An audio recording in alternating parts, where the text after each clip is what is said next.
রাসূল আকরাম সাল্লাল্লাহু আলাইহি সাল্লাম সাহাবীদেরকে সামনে নিয়ে দাজ্জাল সম্পর্কে আলোচনা করতেছিলেন। দাজ্জাল দুনিয়াতে আসবে, একটা ভয়ঙ্কর রূপ ধারণ করবে, তার কপালে কাফের রেখা থাকবে, তার একটি চক্ষু থাকবে অন্ধ। এরপর রাসূল আকরাম সাল্লাল্লাহু আলাইহি সাল্লাম এই কথা যখন বললেন, এরপর বললেন, ও আমার সাহাবীরা শোনো, ওই দাজ্জাল তার এক হাতে জান্নাত থাকবে আর অপর হাতে জাহান্নাম থাকবে। এই দাজ্জাল যা বলবে তাই হবে। যখন এই কথা বললেন, সাহাবীরা আতঙ্কিত হয়ে গেলেন, মনে করলেন দাজ্জাল মনে হয় খেজুর গাছের ঝোপের ভিতর রয়েছেন। যখন বিকাল বেলা হইলেন, আবার যখন সাহাবীরা আসলেন, রাসূল আকরাম সাল্লাল্লাহু আলাইহি সাল্লাম বললেন, ও আমার সাহাবীরা, তোমরা কি বুঝেছো? আমি কি বলছি আর তোমরা কি বুঝছো? সাহাবীরা বলেন, ইয়া রাসূলুল্লাহ, আপনি যখন দাজ্জালের কথা বলেছেন, আমাদের মনে হয় যেন দাজ্জাল খেজুর গাছের ঝোপের মধ্যে রয়েছে। এই কথা যখন বললেন, রাসূল আকরাম সাল্লাল্লাহু আলাইহি সাল্লাম বললেন, ও আমার সাহাবীরা শোনো, তোমরা যে দাজ্জালের ভয় করো, দাজ্জালের ভয় করিও না, কারণ দাজ্জালের ফিতনা থেকে আমি মনে করি তোমাদের ফিতনা এর থেকে বড়। রাসূল আকরাম সাল্লাল্লাহু আলাইহি সাল্লাম বললেন, ও আমার সাহাবীরা, দাজ্জাল, আমি যখন জীবদ্দশায় যদি দাজ্জালের আবির্ভাব ঘটে, আমি দাজ্জালের সাথে আমি মোকাবেলা করব। আর যদি আমি না থাকি, তাহলে মুমিন যারা আছে তারা দাজ্জালের সাথে মোকাবেলা করবে। আল্লাহ তাআলা রব্বুল আলামিন তাদেরকে নসরত দান করবেন। সুবহানাল্লাহ। এত আস্তে বললেন, এত আস্তে বললেন। এই সুবহানাল্লাহর বরকত তো বলতে পারবো না। সুবহানাল্লাহ বরকত বললে তো এই আলোচনা করতে পারবো না। রাসূল আকরাম সাল্লাল্লাহু আলাইহি সাল্লাম বললেন, ও আমার সাহাবীরা শোনো, যেই ব্যক্তি সূরা কাহাবের প্রথম আয়াতগুলো তিলাওয়াত করবে, আমি রাসূল আকরাম সাল্লাল্লাহু আলাইহি সাল্লাম ওই দাজ্জালের আল্লাহ ওয়াদা করেছেন, যে ব্যক্তি সূরা কাহাবের প্রথম আয়াতগুলো তেলাওয়াত করবে, দাজ্জালের ফিতনা থেকে আল্লাহ তাআলা রব্বুল আলামিন তাকে হেফাজত করবেন। এরপরে দাজ্জাল কোথা থেকে আবির্ভাব করবেন? সিরিয়া এবং ইরাকের মধ্যবর্তী স্তর থেকে দাজ্জালের আবির্ভাব ঘটবেন। ওখান থেকে দাজ্জাল বের হবে এবং চতুর্দিকে কিয়ামতের আগে হাঙ্গামা শুরু হয়ে যাবে। ফিলিস্তিন মুসলমান শান্তিতে নেই, দাজ্জাল আসার আগে ফিতনা শুরু হয়ে যাবে। সিরিয়া এবং ইরাকের মধ্যবর্তী স্তর থেকে আসবে, কিন্তু ওই জায়গাগুলোর মধ্যে বর্তমানে ফিতনা চলে কিনা বলে? এর আগে ফিতনা শুরু হয়ে যাবে। হাদিসে এভাবে এসেছে, কিয়ামতের আগে দাজ্জালের আবির্ভাব করার আগে চতুর্দিকে হাঙ্গামা শুরু হয়ে যাবে। এই কথা যখন রাসূল আকরাম সাল্লাল্লাহু আলাইহি সাল্লাম বললেন, সাহাবীরা বললেন, ইয়া রাসূলুল্লাহি, দাজ্জাল তার হাত কতদিন হবে? রাসূল আকরাম সাল্লাল্লাহু আলাইহি সাল্লাম বললেন, দাজ্জালের হায়াত হবে মাত্র 40 দিন। এরপর রাসূল আকরাম সাল্লাল্লাহু আলাইহি সাল্লাম বললেন, দাজ্জাল তার হায়াত 40 দিনের প্রথম দিনটা হবে 1 বছরের সমতুল্য, দ্বিতীয় দিনটা হবে 1 মাসের সমতুল্য, তৃতীয় দিনটা হবে 1 সপ্তাহের সমতুল্য।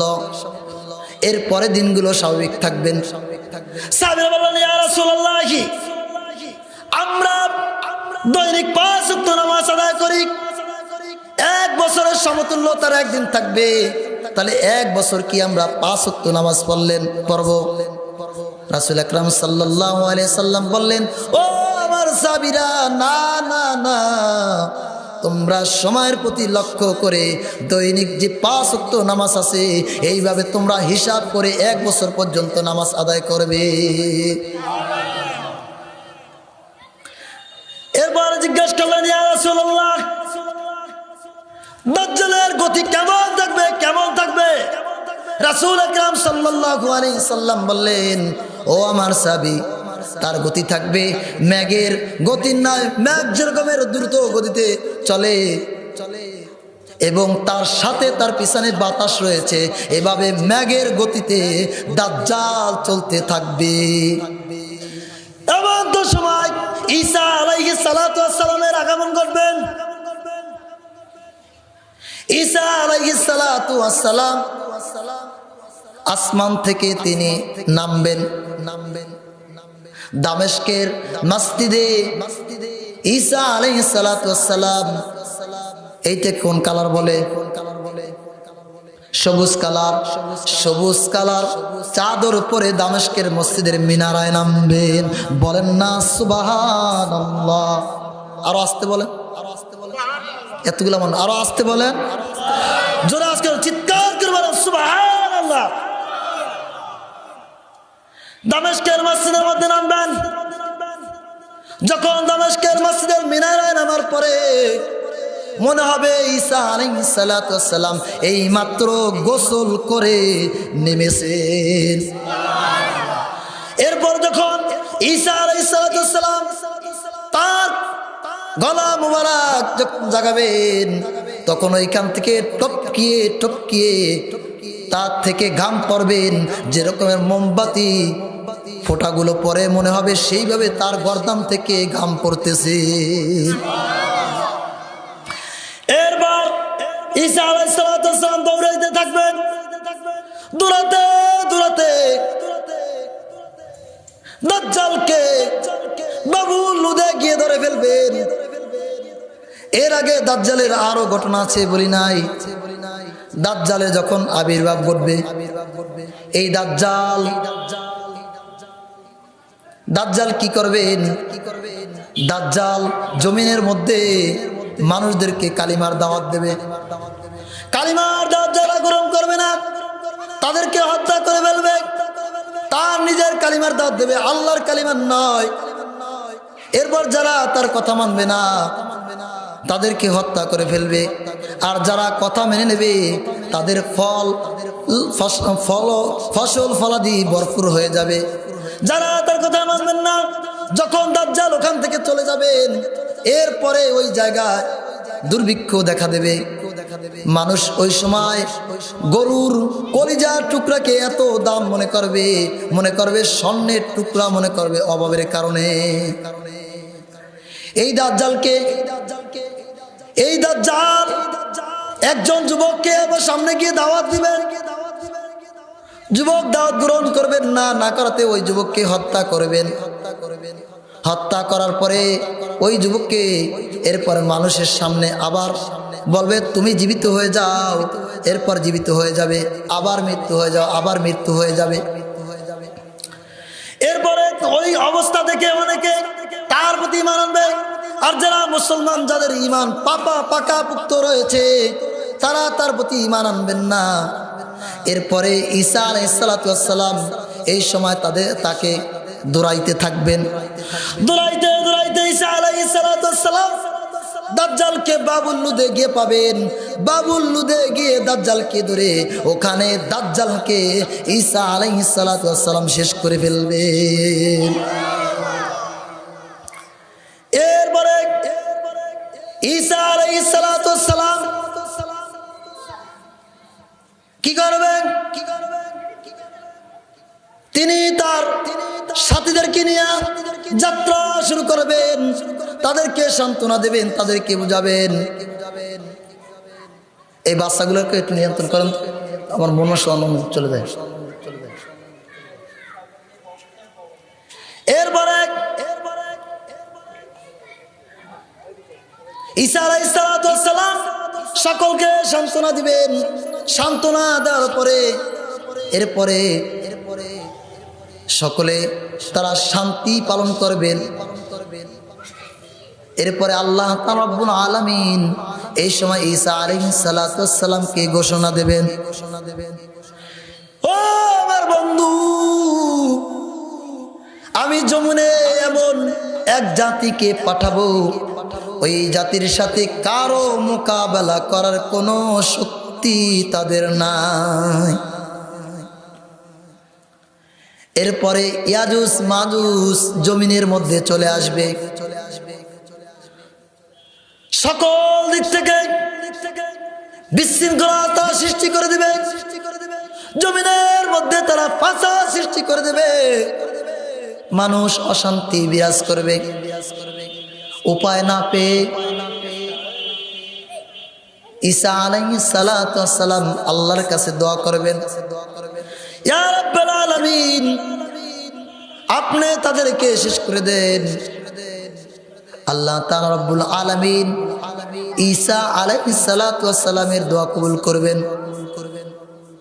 এরপরে দাজ্জালকে ওখানে ইয়াজুজ মাজুজকে আল্লাহ তাআলা খতম করে দেবেন,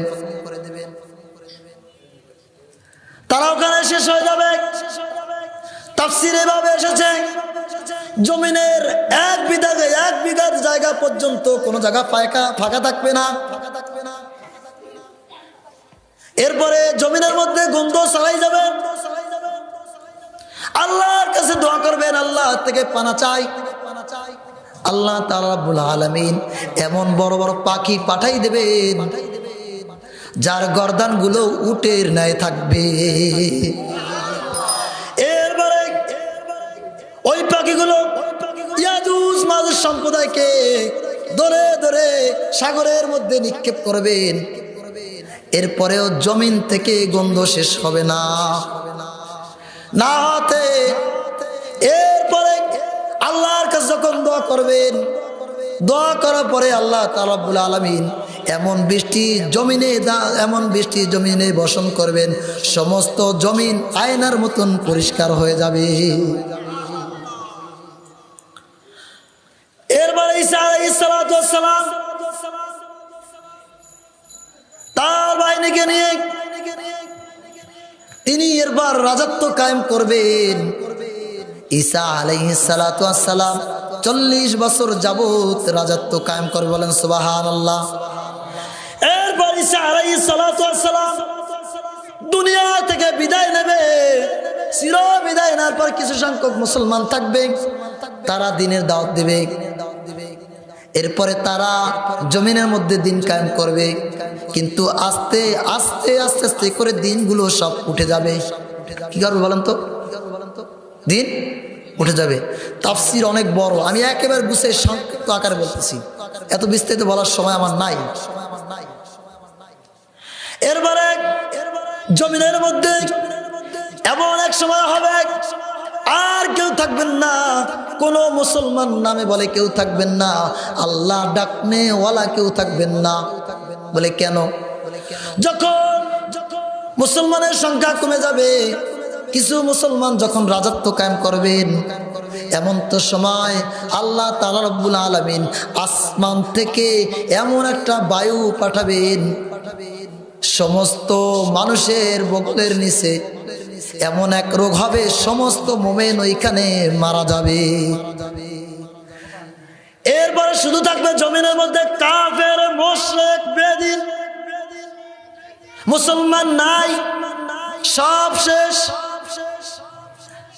এই কাফের, মুশরিক, বেদিন গুলো তারা জমিনের মধ্যে গরু ছাগল যেভাবে রাস্তাঘাটে মিলন করে, কুকুরের কোনো লজ্জা শরম বলতে কিছু নাই, গরু ছাগল লজ্জা শরম কিছু নাই, তারা মিলন করে রাস্তার মধ্যে, কিন্তু তাদের পর্দা নাই। মানুষের মধ্যে পর্দা রয়েছে কিনা কথা বলেন? কিন্তু ওই দিন এমন আসবে, ওই গরু ছাগলের মতন রাস্তায় তারা মিলন করবেন, এমন অবস্থা করবেন। এরপরে আল্লাহ তাআলা রব্বুল আলামিন আসমান থেকে আযাব নাজিল করে দেবে। এরপর ওখানে কিয়ামত কায়েম হয়ে যাবে। আর বেশি দূরে নয়, এখনই শেষ করব। তার আগে যে কথাগুলো বললাম, দাজ্জাল তার হায়াতে 40 দিন। এই 40 দিন, প্রথম দিন 1 বছরের সমতুল্য, দ্বিতীয় দিন 1 মাসের সমতুল্য, তৃতীয় দিন 1 সপ্তাহের সমতুল্য, পরের দিনগুলো স্বাভাবিক। এভাবে 15 মাসের জন্য 3 দিন কম। কয় মাস? 15 মাস। কয় মাস? এই অবস্থায় ঈসা আলাইহিস সালাতু ওয়াস সালাম আসিয়া দাজ্জালকে খতম করবে। ঈসা আলাইহিস সালাতু ওয়াস সালাম দুনিয়ায় থাকবেন 40 বছর। 40 আর এদিকে 1500 মাস, কত হয়? 15 মাস। 15 মাস কয় মাস? 1500 না, 15 মাস কত হয়? 41 বছর 3 মাস। এরপরে অল্প কিছুদিন এই দুনিয়ায় রাজত্ব কায়েম করবে ঈসা আলাইহিস সালাতু ওয়াস সালাম মরার পরে অল্প কিছুদিন। এরপরে কাফেররা থাকবেন। এর 40 দিন পরে সূর্য পশ্চিম দিক থেকে উঠবে। আর বিস্তারিত বলবো না। এর 40 দিন পর থেকে জমিন থেকে আগুন উঠবে। এর 40 দিন পরে দাব্বাতুল আর জমিন থেকে উঠবে। এরপরে কিয়ামত কায়েম হয়ে যাবে। আর আমি এতটুকু বলতে পারি 50 বছরের মধ্যে এই দুনিয়ার কিয়ামত কায়েম হয়ে যাবে। বলে হুজুর আপনি এই কথা বললেন কিভাবে? বলে সিরিয়া এবং ইরাকের মধ্যবর্তী স্তর থেকে দাজ্জালের আবির্ভাব ঘটবে। আর দাজ্জালের আবির্ভাব ঘটার আগে চতুর্দিকে হাঙ্গামা শুরু হয়ে যাবে। হাঙ্গামা হয় কি হয় না?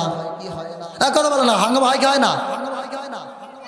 আর বেশি দূরে নাই, ইমাম মাহাদি আলাইহিস সালাতু ওয়াস সালাম আসবেন। ইমাম মাহাদি আসবেন, সাথে সাথে দাজ্জাল আসবেন, সাথে সাথে ঈসা আলাইহিস সালাতু ওয়াস সালাম আসবেন, সাথে সাথে ইয়াজুজ মাজুজ আসবেন। এরপরে কিয়ামত। এই দুনিয়ার এই অবস্থা।